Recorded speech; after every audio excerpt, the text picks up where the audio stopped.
Hello, what's up YouTube photographer Ronix with another tutorial, and in this tutorial I'm going to be showing you how you can easily use selective color in Photoshop to make your images pop and have that nice and also rich skin tone in your images with just using selective color. So if at all you feel like this video is going to be important and this is what you have always looked for, make sure that you hit the like button on this video so that YouTube can push and recommend this video to many people out there. So you can see the before and after. So this is the before and this is the after, before and after. You can see the after is really nice and popping. So without further ado, let's just get started with this very tutorial. I'm just going to come and delete this.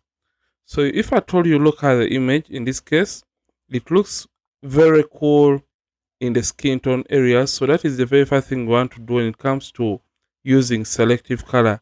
And in order to do this, we're just going to come to the adjustments and come straight to selective color. So if at all you look at the skin tones for this model, usually the colors that are usually in the skin tone are reds, yellows, and magentas, and a little bit of greens. So you're just going to come to the colors and first of all select the reds. So with the red color selected, so if at all we look at the image, the red color is also lacking yellows in it. So just want to intensify the yellows within the red color. So just come to the reds and you can see that under reds we have a yellow color in it. So we're just going to come to that yellow color and we're just going to start taking it up just like that. Just look at her skin tones and how they are turning out to look better and a little bit more on the natural side. So that looks okay. At around 70, that is okay.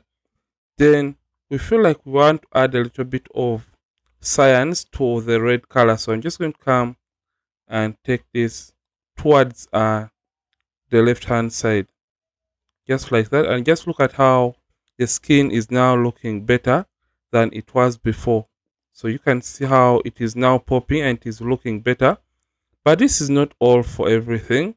We're just going to come to the yellows, and under yellows we're going to warm up the skin tone in this case.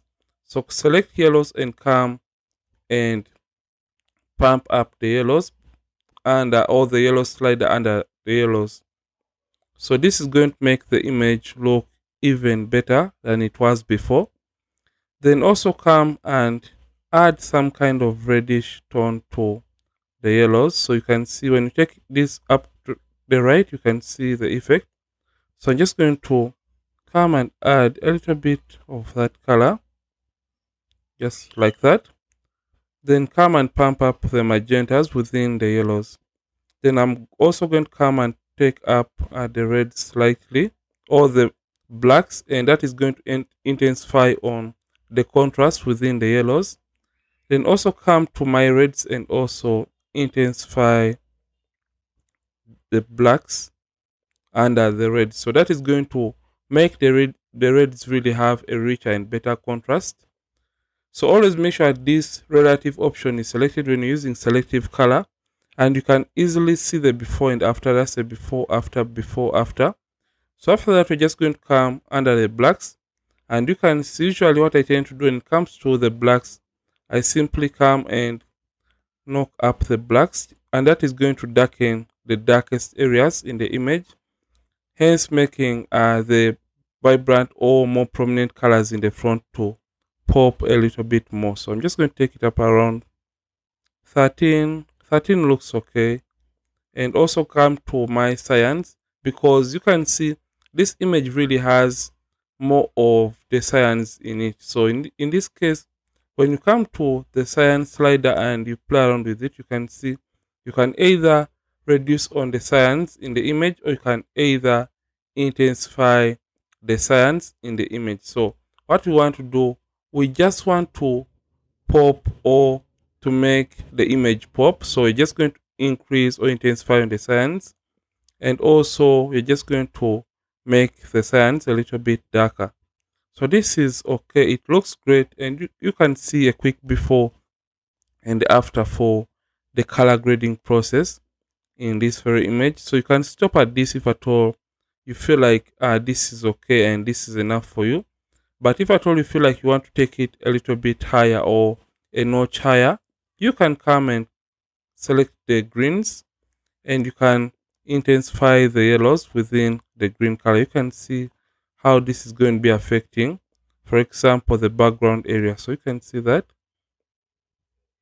Then you can also intensify the contrast within the greens by taking up the blacks under the greens. So this is going to make the background, in this case, pop a little bit more. So just going to take it up a little bit.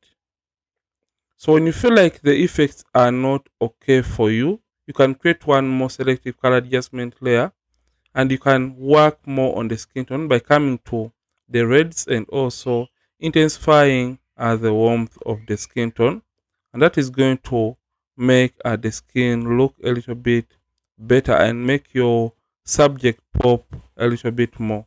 So let's look at a quick before and after for our selective color.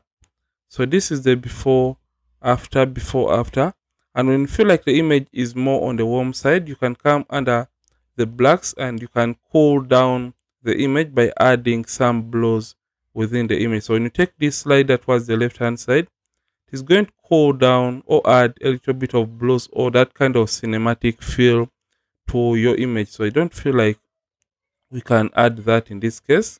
So this is all for today's tutorial. Let's look at a quick before and after. Just a before after. So this is how to make your images pop when using selective color in Photoshop. And if at all you have learned something new, make it a point that you hit the like button on this video so that YouTube can push and recommend this video to many people out there. Ronix from Ronix Photography.